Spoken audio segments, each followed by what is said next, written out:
Well, good afternoon, good evening, good morning, whenever it is that you're watching. Thank you for tuning in to another episode of Life Lessons. Glad that you're here.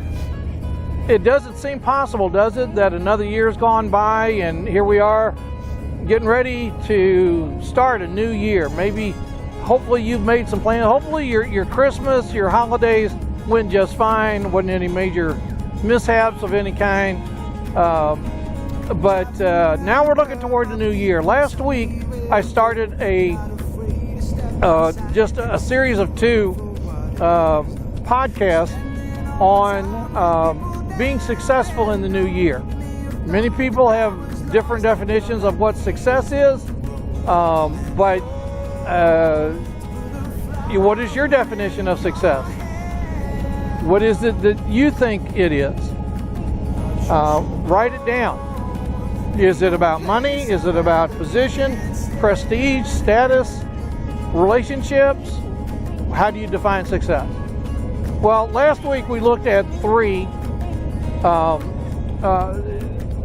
principles, biblical principles that I think would apply to starting this new year. And I want to finish this series of two podcasts by going over three more principles, if you will, that you and I can apply to this new year. So this would be number 4 in the series, number 4. Number 4 is stay focused on a goal.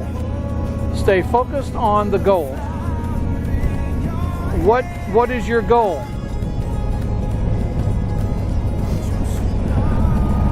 What is your goal for 2025? What is that?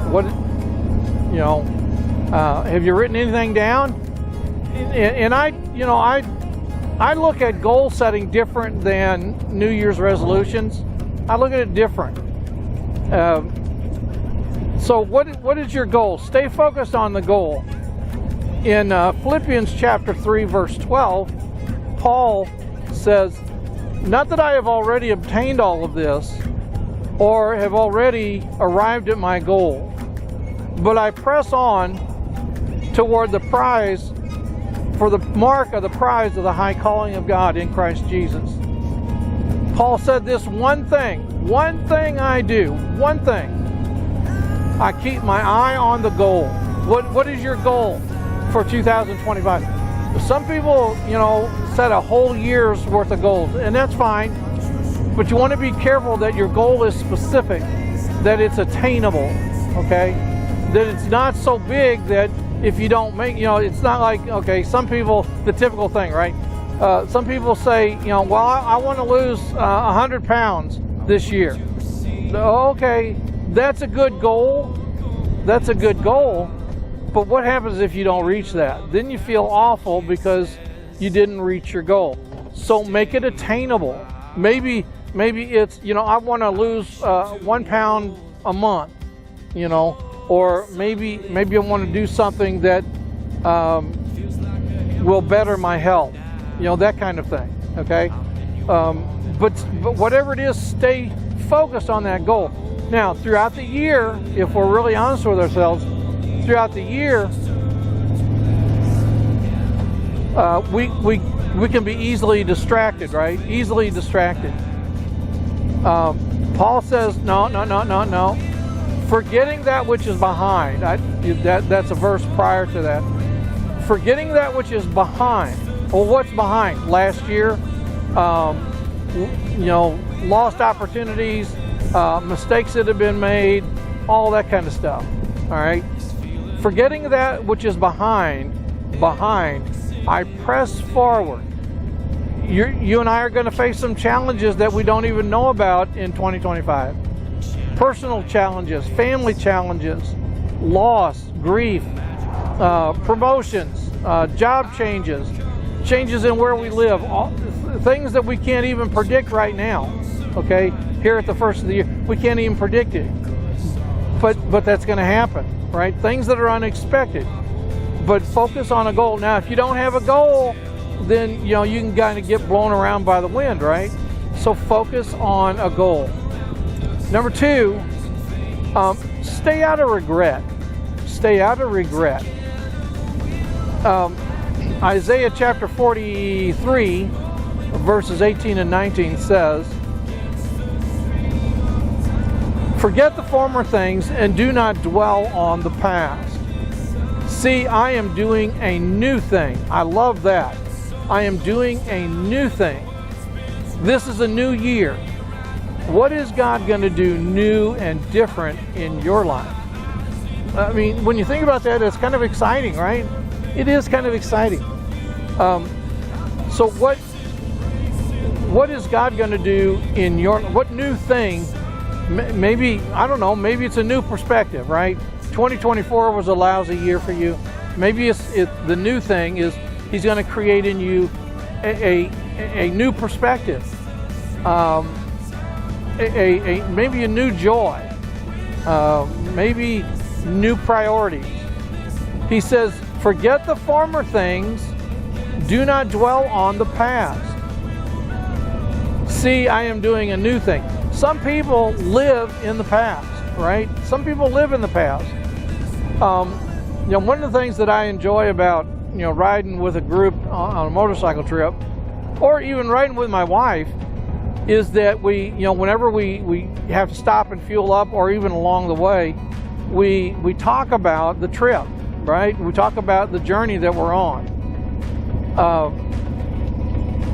Now we've had a lot of memories, right? A lot of memories over the past years of trips that we have made, and we sit around sometimes and we talk about those trips, and we remember either how cold it was or how hot it was, or something like that. Okay, we think about those times and we talk about those times, but we don't live in those times, right? I mean, we've had a lot of fun on those trips, but we don't dwell on those, on the past, right? We don't. Now, some of you've had things bad that have happened in the past. Well, how long? And I'm not saying forget, forgive and forget, that thing. No, there's not a mechanism in our brain that we can forget things. Okay, there will always be some sort of remembrance, right?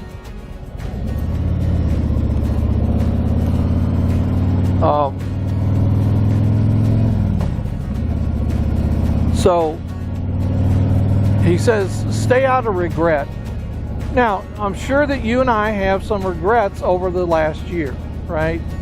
I mean, the list is probably long, right? It's probably pretty long.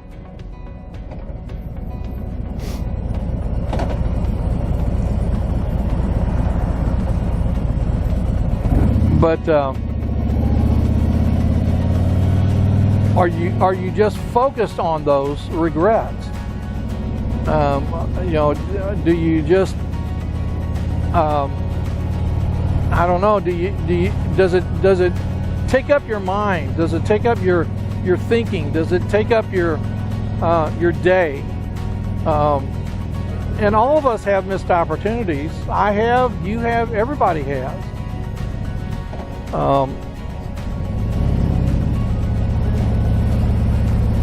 But do you dwell on those? And if you do, and I'm not saying you shouldn't take some assessment of missed opportunities.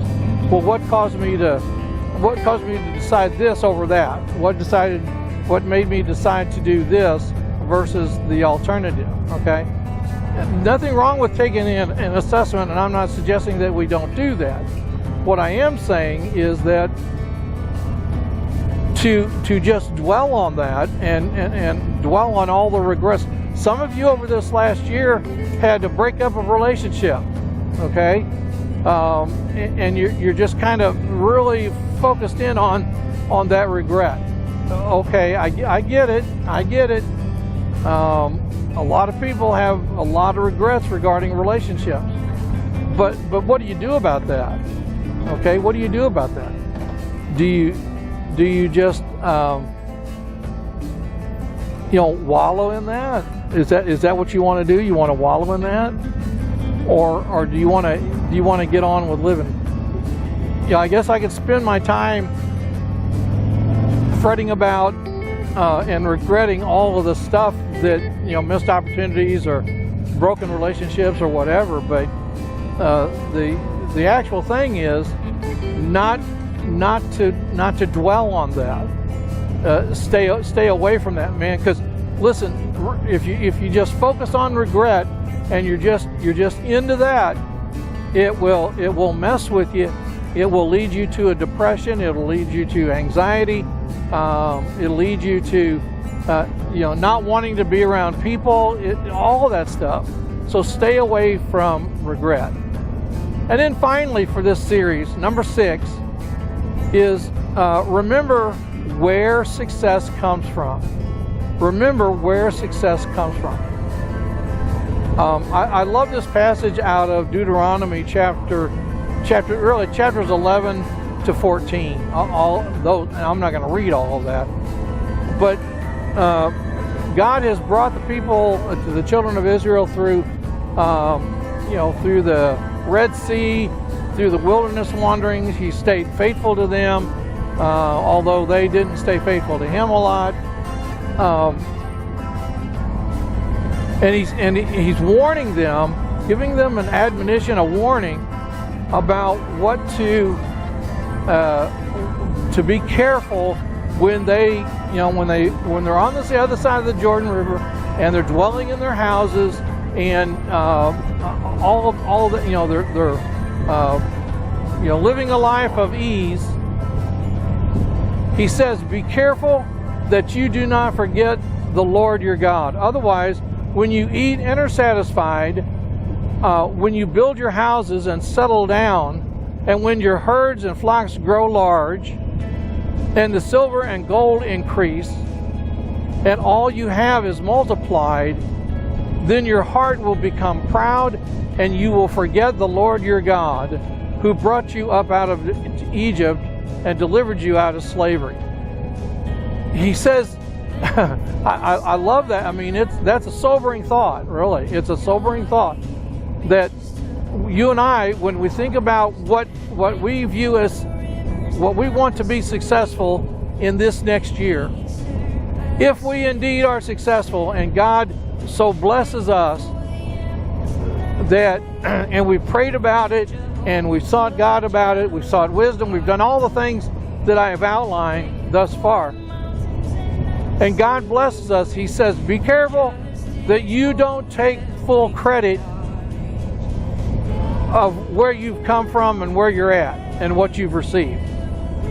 Everything that you and I have is because God has blessed us. I said a few weeks ago when I did a podcast on Thanksgiving that Thanksgiving ought to be a 365-day-a-year thing. Now, I'm not suggesting that we eat turkey for 365 days. I'm not suggesting that at all. What I am saying is that the attitude of Thanksgiving ought to be on our hearts and coming out of our mouth 365 days a year. And He says, when God has blessed you, when God has given you the desires of your heart and it's in alignment with His will and His goal for you, everything is lining up, and you look back and you've gotten the things that you've prayed about, that you've asked God to bless you with, and you've gotten those things. He says, don't forget where those things came from. Don't think that you're the one who did that. Don't think that you're the one that attained that. I am the one who has blessed you with that. And if you were to read on in the Old Testament, up into Numbers, Deuteronomy, Exodus, all of that, Leviticus, that often the children of God, even into Joshua, they settled in the land, and they took it. They thought themselves that they were the ones who obtained all. They're the ones that worked for it. They're the ones that plowed the ground. They're the ones that sowed the seed. They're the ones that did this. The ones that did that. And they left God completely out of it. And then God reminded them, I'm the one I'm the one who has blessed you with that. So stay focused on the goal. Stay out of regret this next year. And then finally, when you look back at the end of 2025, you look back, who are you going to give credit to? Who are you going to give credit to? Yourself? Your ingenuity? Your ability? No. Your smarts? No. God says, remember where your success has come from. So, I want to give you a good start to 2025. And I think if you will follow these principles, these 6 principles that I've outlined last week and this week, I think if you follow those, you're going to find that you define success differently, that your perspective is different, that your mindset is different, that the way you talk is different. You're more about praising than complaining. Although, I'm sure there's going to be plenty to complain about in 2025. You don't have to go there because you're focused on what God has given you and how God has blessed you over the last year. Well, listen, I want to thank you for riding along with me again today. Again, it's kind of a grayish, overcast day, but I want to thank you for riding along with me, and thank you for tuning in to this episode. I hope that your new year is starting out well. I hope that it'll go well, and I hope that by what we have defined here, that you will be, you and your family, everyone, your loved ones, you will be successful in this next year. God bless you. Thanks for coming along. Thanks for riding with me. And you have a good rest of your day, a good rest of your week, and a good rest of your year. We'll be back next week, whether it's out on the bike or in my studio. One way or another, we'll be back to give you another life lesson from God's Word. God bless you. Have a good day.